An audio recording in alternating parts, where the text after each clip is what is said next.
কিন্তু সর্বপ্রথম এই সংস্কারের ইস্যুতে আপনারা জানেন জাতীয় নাগরিক পার্টির অন্যতম ইস্যু ছিল সংস্কার ইস্যু।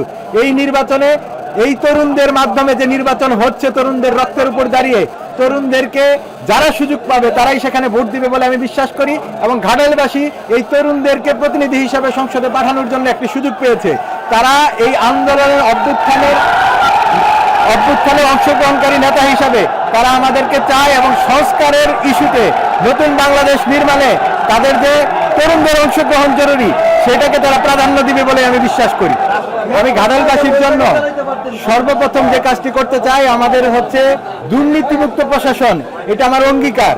এবং সেই সাথে আপনি জানেন ইতিমধ্যে যে ঘাটাইলের একটি বড় অংশ বন এবং পাহাড় ঘেরা, কিন্তু গত কয়েক বছরে বন এবং পাহাড়কে ধ্বংস করা হচ্ছে। ঘাটাইলে পরিবেশের বিরূপ প্রতিক্রিয়া দেখা যাচ্ছে এবং ইতিমধ্যে কৃষি নির্ভর কিছু শিল্প সেখানে গড়ে উঠেছে, কিন্তু জ্বালানির সেখানে প্রকট অভাব। কিন্তু আপনারা জানেন যে আমাদের ঘাটাইলে যেহেতু কৃষি নির্ভর অঞ্চল, সেখানে গবাদি পশুর পালন হয়।